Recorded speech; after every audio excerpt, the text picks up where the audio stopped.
believer. Always slice between the teeth. Keys once lost, now find with glee. Jump, skip, hop, now out the door. Now he ain't the one. He just ain't the one, man. You just know, innit? He's just unforgettable. He's just unforgettable. I think that's the issue, baby. I think that's the I wanna feel magic and start. Is that too much to ask? Hi, this is Michael Azarad, Editor-in-Chief of the Talkhouse. Here's part 2 of the Talkhouse Music Podcast with Ghostpoet and Radiohead's Philip Selway.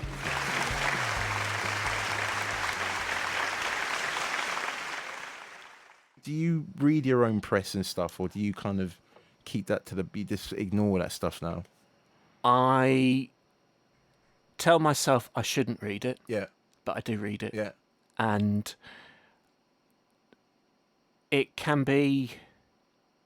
Sometimes you can get stuff out of it. It's actually really useful. Yeah. If something's really well written, Yeah. if it's intelligently done, then it can just, cast a light on something you might have been feeling about what you were doing. But it can just really hone what you... just really, I don't know, it's almost kind of confirm, explain what Right, you're doing right. in a good way. And you can take kind of a positive lesson from that. Yeah. Other times, there's some things that you read which just feel as though, somebody's trolling you, basically.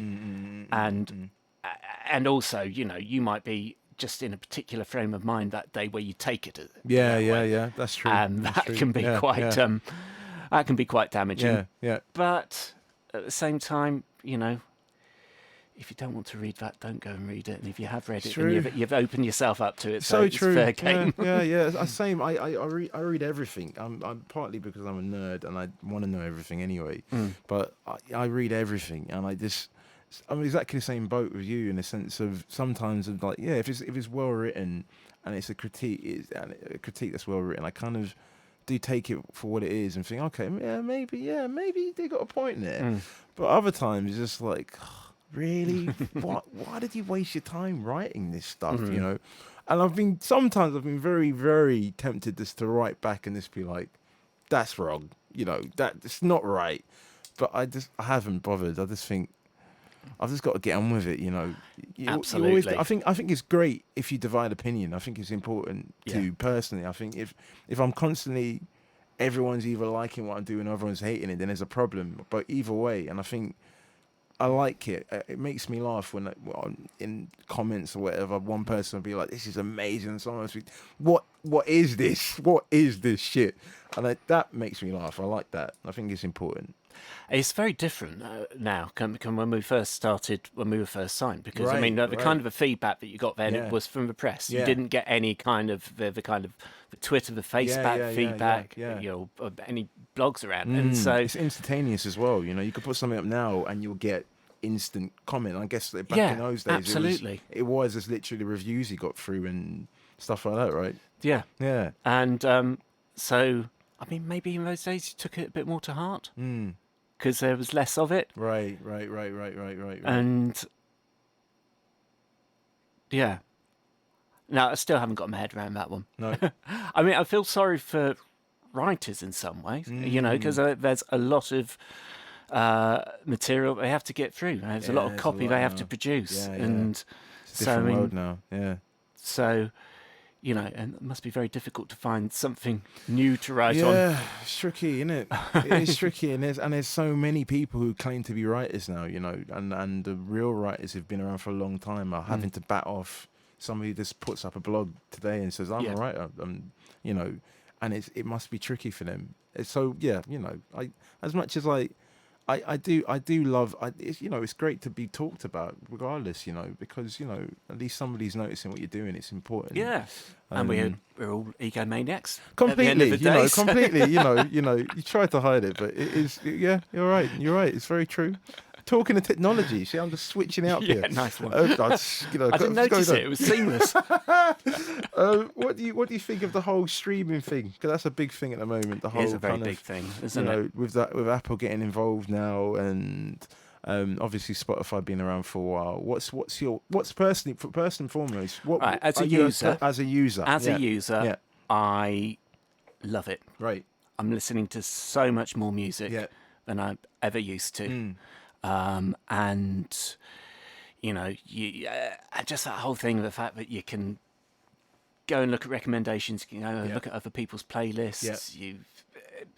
Or even if you're kind of going to kind of like the online magazines where they're doing their playlists, the fact is that you can go either to their SoundCloud or go onto a streaming service. Many streaming services are available, and Indeed. so that side of it, I think it's fantastic. Now, whether in the long run it can make a sustainable living for musicians, that's another thing.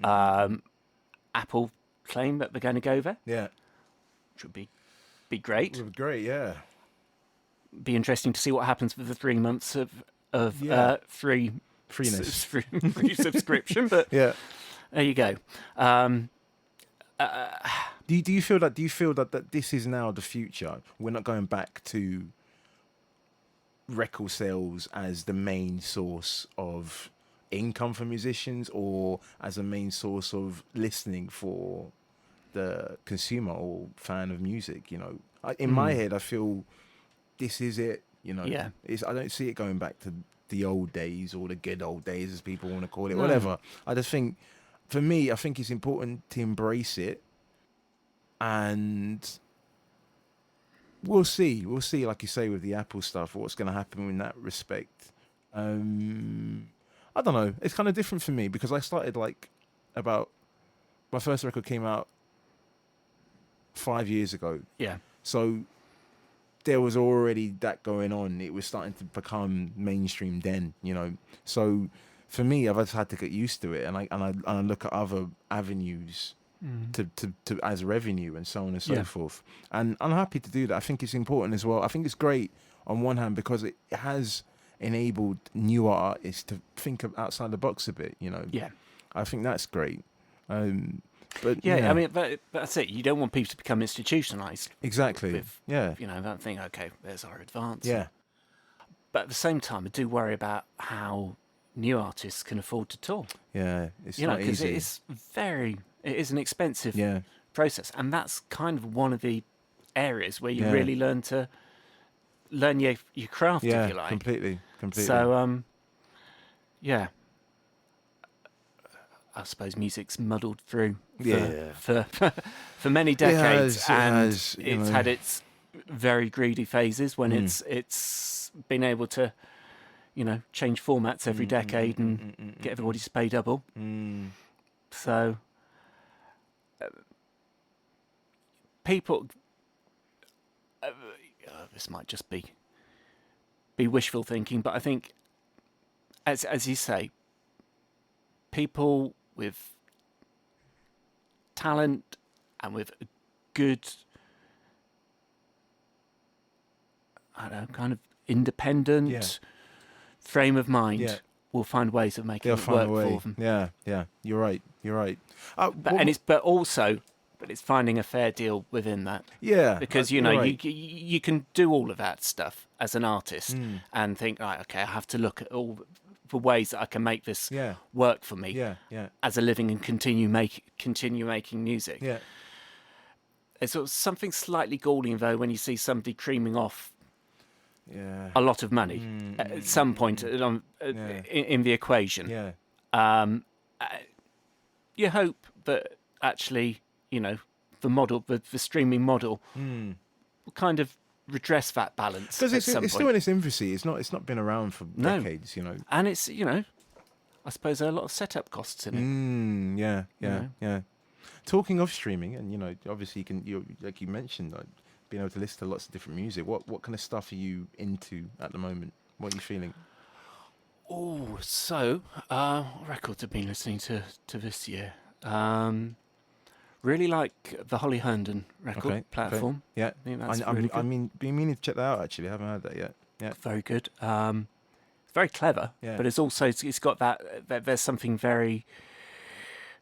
It's like an emotional thread going through it, Yeah. which I think really good. Mm-hmm. Nadine Shah, Yeah. was it Fast Food? Fast Food, that's the Yeah. name. Yeah. Yeah. That's been a good one this year. Yeah. It was an album called Shedding Skin. It was all right. I thought that's, Some moron from South London who thinks he knows what he's talking about, but really he's just blagging everything. Yep, I know that one. Tom pointed me to Jeremiah J record Okay. just yeah, recently. Yeah. That's good. Yeah. Okay. Really like that one. Cool. It's been interesting doing the Six Music stuff, Yeah. actually. Putting the playlist together and Yeah. that's really, I mean, it's given me a good excuse to go out and listen to a lot of music. Yeah, same. And so, that's good. That's really healthy. Again, for something like with streaming there, I can do that. Yeah, it's true. I'd just been a bit limited by my record collection before that. I hear that. Another offshoot of that, actually, when you're going into like the recording process, do you not listen to music like outside stuff, or are you constantly listening to stuff, or it's a no once you get into like the serious business of it? I think when you're right in the middle of it, Yeah. I think possibly do stop listening to other stuff, and then you come up against a little bit of an impasse in what you're doing musically, and I think then it's really good to go and listen to something. Yeah. That will just that can free things up. Yeah. It can shift the blockage along. Yeah.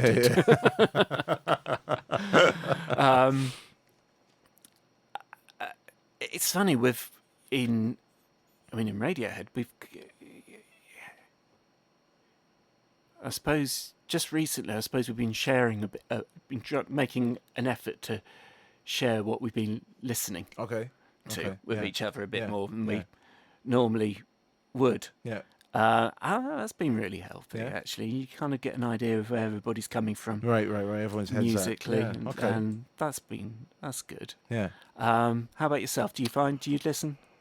It changes from album to album. Like the last record, the current record, I was listening to like Nick Cave and Massive Attack, and The Cure, and these are records that I was listening to before and during the recording process.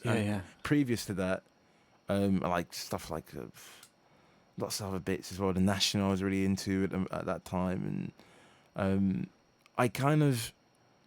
I thought with the previous two records, I just completely shut myself away, partly because what I found with this, like the Six Music thing, like what post the second record, I started to get like DJ sets and stuff like that. So I had to accumulate music to work, to work in that world for a bit. So I started to get into music more, and it just made sense when I was making stuff just to listen to stuff alongside it or whatever. So the previous two records, I didn't listen to anything. I just kept it. I was like, I want it to be completely my own vision. I don't want any outside influences. And I used to have interviews where people were like, so what's influenced the record and blah blah blah. I was like, nothing. I don't really listen to anything. I didn't quite get that, and I didn't want to have any kind of outside distraction, Yeah. Right, and there's different schools of thought and stuff like that, I guess. But with this record, I just thought, I want to be influenced. I want not sound alike, but I wanted to just allow music to direct things a bit more, other music and stuff that I admire and like and love. And I thought, I'll do it this time, and it's been fun doing that. It's almost like having somewhere to aim for, isn't it? Yeah, and actually where you end up it's a lot in the very process. Full sure. I don't get nowhere near. It's not what I was going to say. But it actually, because you're putting yourself into it, it becomes you. But as you say, it is informed. Yeah.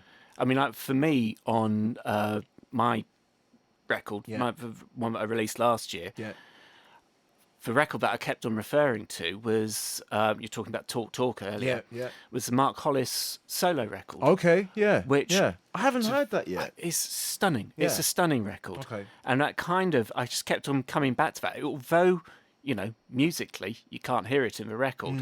But there was just something about it. It was kind of like a touchstone for me as I was making my record. Yeah.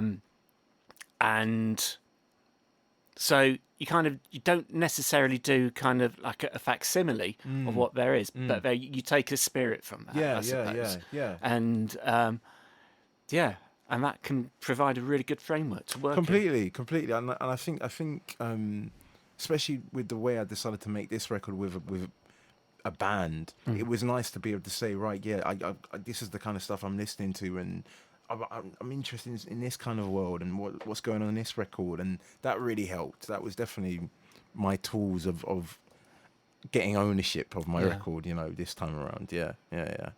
So coming back to the live side of things with your record, have you had to change much taking it out live, or what's your setup on it? Does it this time around, I've always worked with a band. So in the beginning, I had a guitarist and drummer. Yeah.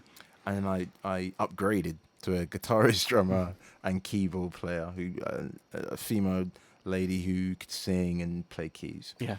And this time, because she's very good. Yes, she's very good. Very good. And what I decided, and that was partly because I'd started to introduce female vocals into my records, and having a bloke do female vocals it's not always going to work. So it made sense. Oh, hang on, we're back to the 70s disco thing.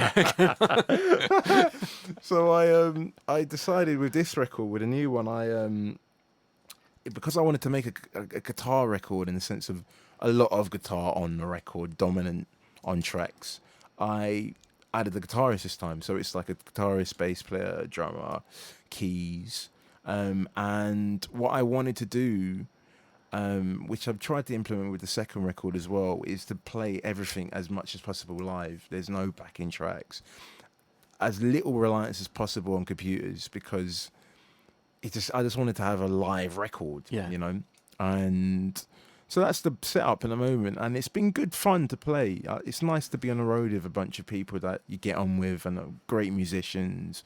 And for me, I think it's getting to a point now where people are not surprised by my live show, because I think it's really good.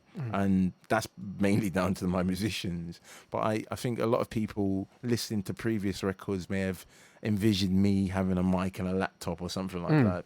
And it's born out of just a love of acoustic instruments, and the music that I listen to, which is mainly old stuff, is acoustic in nature. So for me, when I was going into the live arena, it always made sense to have a band, and I'm trying to build it as much as I can, really. And that's kind of the current setup, really. And it's good fun. I enjoy playing live. I didn't in the beginning. I thought it was terrible. I thought the idea of writing something in terms of lyrics, and then something you've written down, not really expecting anyone to come to a show and hear it, and then thinking, oh God, this is things that I didn't really want to put down on record, and I'm saying it out loud now, and So in the beginning it was terrible, but now I really love playing live now. Does it sound different to you when you're putting it out there? What, in terms of the live shows? And in terms of kind of like the emotional intent behind what you... and it's kind of like you have to, with the live thing, you have to kind of, for me, I got to detach myself a bit from it, because some of it's kind of really deep, and if I go to that place every night, I'll just, I'll do myself harm. So, and, not promoting self-harm here anyway, just as a disclaimer. But it's a case of, I just thought, it's finding that balance between being sincere, but not, destroying yourself every night mentally, So I think it's important that I don't change the way I write, because I don't want to be sincere or have that truth. I think it's important to have that. Yeah. So, it's a tricky one, How comfortable within yourself do you feel at the front of a stage? It boils down to if there's no technical hitches, that's usually a good start for me. And yeah, I don't know. I think I naturally enjoy being a bit of a showman and this messing about a bit. But I'm not like on a Nick Cave level. That's what I want to get to. But it's almost that invisible barrier of stage audience. Yeah. And like I've watched I've watched lots of his stuff, and I'm just like, I love the fact that he just gets involved with the audience, and there's that kind of connection on a one-to-one level, you know. And I try to do that, but it's almost like I don't know if I have to write songs to do it, or it's not within me to go to that extent, you know. So I enjoy it a lot, and most of the times I am comfortable. It's almost like I'm playing slightly bigger places and slightly bigger stages, and it's getting used to the idea that this is your home. This is your plot of land for the night. Yeah. I just can't. It sometimes is just a bit like, oh, okay, it's a bit bigger now, and how do I fill this space? You know, and it makes a difference, doesn't it, when people actually know the music? Completely. Like, From the beginning of the campaign to the end, it's a completely different thing, you know. Yeah. And I for that reason, I did like a couple of like warm up shows where I played to literally like 50, 100 people, and there's a couple of places around the country that's literally playing all the new stuff just to get used to playing it live, and just playing to people who wouldn't have a clue what it is, and this gauging reaction to a certain extent, and just getting used to playing again, and just not being afraid if it all goes wrong, you know. What about yourself? Like almost 30 years. Congratulations. How does that? Are you completely comfortable now on stage? Are you? Yeah. Is it just like a natural thing now for you? I've turned it. I suppose doing the solo stuff, I turned it on its head completely. Yeah, really. Yeah. You know, I've found. I suppose drumming. I found a well, say comfort. It never feels completely comfortable, which is good. Yeah. But there's a confidence there, and I've had to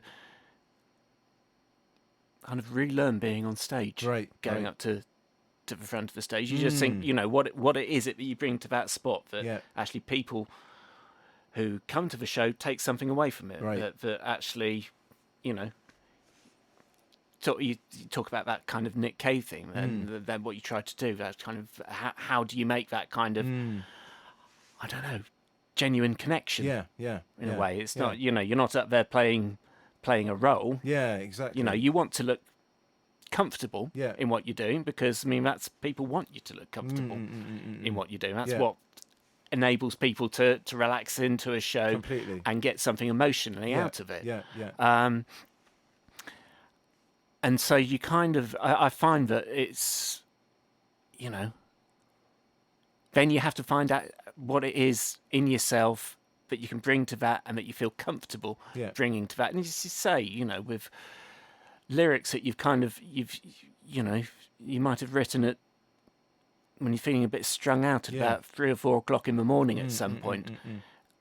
And you're doing that, just like, showbiz, here we go.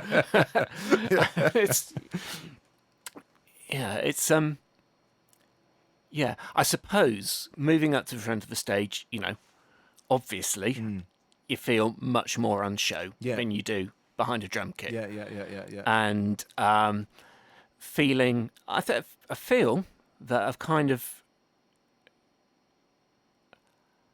I feel like I've really moved on in that. Yeah. You know, how does it compare to the first time around when you went out as a solo artist compared to now in terms of playing live? It feels very different now. I feel, I mean, musically it's very different as well. You know, my first record was very delicate, and that was a very interesting one to try and go out and put across live. Yeah. And you know, I was stood there with a guitar for most of it. Yeah. And so, which is nice, kind of nice at the time, because there was still something that, you know, you could hide behind, not as big as a drum kit. And I've kind of, tried to do away with that. I've just wanted to really concentrate just on my performance, on the singing, Right. and just being able to move around the stage. Yeah. And so it's finding the confidence to do that. It is a mad psychological thing, isn't it? Thinking that you have all this space, but it's really comfortable just to be around behind a set of monitors and your instrument rather than moving from that spot, Yeah. Because I use in-ears, and it's only the last thing that I did in Switzerland just the other day where I didn't have monitors in front of me, even though I had in-ears, because it's just that psychological kind of like barrier, that you can hide behind. Yeah. And I'm trying, just like you're saying, to get away from that mentality of, because I do move about, but I'm still very much kind of like, okay, I'll move about, but this is my safe spot. This is my safe place, and it's it's so funny. I don't know yet how to get over it. I'm trying, but it's tricky. Yeah. What about, as I say, the footage I've not actually seen you in the flesh Yeah, live. okay. But the footage I've seen. Yeah. Of you, it looks convincing. Oh, does it? It's very, very good. It's Fair excellent. enough. Thank you very much. That means a lot to me. I just kind of get on with it, I just think I really do feel that it's so important to put on the best show you can, because people have come to see you play, Absolutely. and in most cases they've paid for it, and they could have been anywhere. It's such a cliche thing to say. I've heard it in so many films, but you could have been anywhere in the world, but you're here, and that means a lot to me. It really means a lot, and I try to and I don't need to instill it in my band, but they definitely have the same mentality of, right, we got to play as hard and as great as we can, because it's so important. So I try to put on a good show, Yeah. How is it with shows of you guys now? Because, I've got to keep going back to the big 3-0, it's coming up. Is it still, I'm sure you guys still enjoy it, but do you find enjoyment in different things now, that, like, at this point compared to when you first started out? Or is it exactly the same? Like you do your thing and you're happy with the end result or not or whatever, and it's as linear as that? Or I think there's a very, it's still very identifiable as the band that started 30 years ago, for me, anyway. And I think there's still that thrill in it where you kind of, it all pulls in the same direction. It's not, again, another cliche here, but it's not about the 5 individuals. It's suddenly this homogenous thing that is working. And when you're lost in that, that's amazing. And that's very identifiable from, there's a bit more skill level in it now from when we started at school. Right. But, it's that sense that you lose yourself in the music. You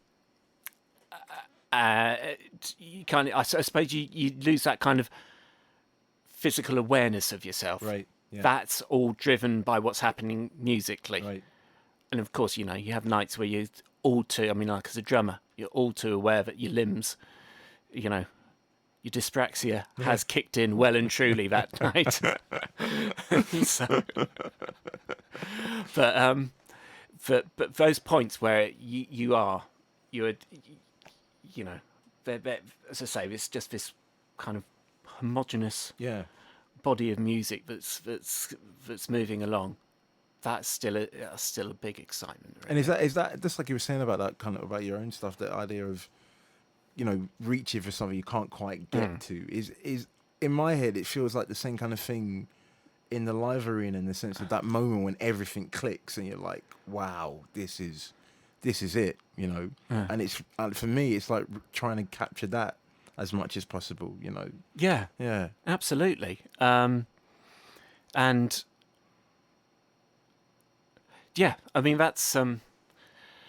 kind of, and the good thing about that is that it's very ephemeral as well by nature. And so, it brings you back to try and seek it out yet again, time and time again. Time and time again. Gluttons for punishment we are. Yep, I know what you mean.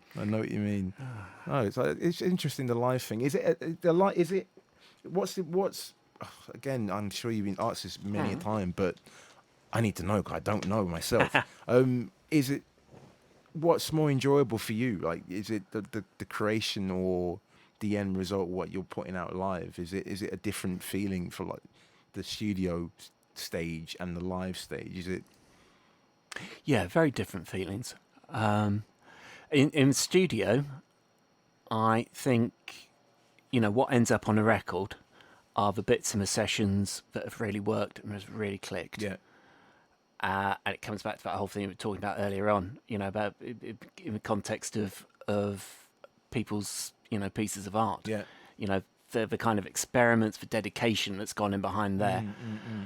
Some of those experiments can be quite an arduous process to go through, and not emotionally satisfying. And so, but you do have those, as you say, you're looking for those moments where there's a spontaneity, and everything just clicks. Yeah. And so you're kind of looking for 45 minutes worth of those moments on a record. But I love that whole thing of playing live where you're actually looking for that throughout, like a 2-hour set. Yeah. And then it actually becomes focused into those 2 hours. And so, yes, I think I kind of, in that way, I prefer, well, no, but you get something out of both processes, really. But I love that immediacy of live. Yeah, me too. I do like the whole making of a record stage, but I there's something about live that you can't. It's hard to explain. It's just that, like you say, about the kind of like not so much an outer body experience, but you kind of like lose yourself in the elements and the atmosphere, and it does. And you have something an audience for you. there as well. Exactly. There's that people having that experience there. Yeah. And if you're kind of all in, I'm going to start sounding like New Age now, but if you're all within that experience, you're all on that wavelength. Yeah. That's a very powerful Yeah. place to be, really. Yeah. I'm talking of stuff like that. Did you ever check out the stuff that PJ Harvey did, like how she recorded her new record? The whole. I didn't go down there to look at that, but I did read about it. Yeah. Do you think you'd ever do something like that with your stuff, or Radiohead, or something like have a, you guys in a box and people viewing what's going on? Webcams on us. Because you've done lots of like webcam bits and bobs, Yeah, but then again, that's kind of after. Oh yeah, after the fact.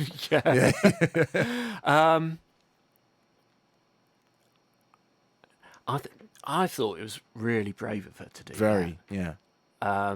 And it would be interesting to talk to her how she feels it's shaped the record, shaped her creative process. Yeah. It might have been a really positive thing for her. And it might have, I don't know, I could imagine it would bring a focus to what you're doing. Because you can't sit around doing your Sudoku for 3 hours, can you? As you do. People don't know this, but this is what we do. We're making records. It's not about the music, it's about the Sudoku. But I'm really not sure I'd want people looking in on it myself. I think it's kind of like, it's the idea. It would be a pressure thing where you think, I've got to pretend like I actually know what I'm talking about, and do something magical for the audience. It's like, it must have been tough. I'm intrigued to know. I'm sure there'd be something but she comes out about it. You get the sense if anybody could pull that off, then it's her. Yeah, and she can carry that kind of thing. Really, definitely. You have to be very confident in what you're doing. Yeah, she's a confident character. She's quite a confident character. And again, I didn't. Same as you, I didn't check it out. I read about it, but I'm sure there'll be some kind of documentary or something that will come from it, because I'm intrigued to see, and also a record, I guess, from off the back of it. So it'd be interesting to see what's been produced from off the back of that kind of invisible pressure. Because I don't think she could see out, but they could see in. So right. She knew people were there. Didn't know how many people were there, but that invisible force of like people are watching and hearing me strum and do nothing, for an hour or not. So yeah, interesting. Yeah, I think it might just contain some of my studio strops a bit more. It's like a form of anger management, isn't it? I would just be on my best behaviour. I'd just be like, how you doing? Yeah, great. How's the kids? Yeah, wonderful. Yeah, I'll just be on my best behaviour. I just couldn't. I just think I can't let the guard drop because people will think I'm an arsehole. Oh, God. Think too much over it. But then, does that influence what you do? Yeah, I guess so. I guess so. You would, like you say, you would be more focused on an idea, and that may help in some cases. Where you'll just procrastinate and allow something to go off for hours when it just needs to be done now, and maybe that would work. For some people, it wouldn't work for me. God, it wouldn't. I'll just let people in. I'll just be like, let's just talk. You being out there is just killing me. Yeah. It's just, I'm intrigued because there's so many new fangled ways of making music, and some of it is a bit fad-like, and some of it is really interesting and forward-thinking. But yeah, it's just the world we work in. That's the beauty of creativity. Yeah, and it's it was an installation in itself, wasn't it? Yeah, really? yeah. It's just regardless of what comes out of it. It was that really smart. The piece was, I suppose, that process of people watching, really. Yeah, there was another one involving a box. There was like some metal band that decided to play in a box or something like that. And I think it was they were going to keep playing until they ran out of air or something like that. I see a train coming on here, boxes used for different things. So yeah, supposedly they kept playing until the air ran out. Or I don't know. Every day's a new thing, So yeah. His vocals were starting to sound a bit thin and reedy. What was that? You is that a word? You want to keep going? Okay, we'll keep going. Yeah. Do you know we have spoken for? How long have we spoken for? 86 minutes. Oh, really? Now. Wow. Almost an hour and a half. I think that's more than enough. Blimey. Footage. I could quite happily go on for another hour and a half, really. Good fun. Really good fun. That's been great. Yeah. I've enjoyed it. It's just kind of music. Oh man, music is such a mad thing. It's such a mad thing. It's interesting because we've never met, but it's that connection. Do you know what I mean? Like, that sonic thing where it's just like you just get it. Yeah, you have absolutely. the same kind of things going on. Yeah, you've got similarly wide brains and being not wide in my respect. It's getting very fuzzy. But you kind of same things kind of probably excite your brain. Yeah, completely. And, it's so true. Yeah, you go through very similar experiences. So. Yeah, you do. Well, that's been great. Oh, really good fun. Really enjoyed that. Thank you very much. Yeah, really good. Remember me, I used to be something, didn't I? But it's not my time now, I'll be leaving, stay inside. I hate goodbyes, don't be bitter now. We could spend a lifetime in a weather house. Many thanks to Shuda Shinoda at Hackney Road Studios in East London for recording this conversation. And thanks to our producer-engineer, Elia Einhorn, for editing it. Yeah, get it. Woo. If you'd like to hear some more Talkhouse Music podcasts and read smart, notable musicians writing about new music, please visit thetalkhouse.com/music.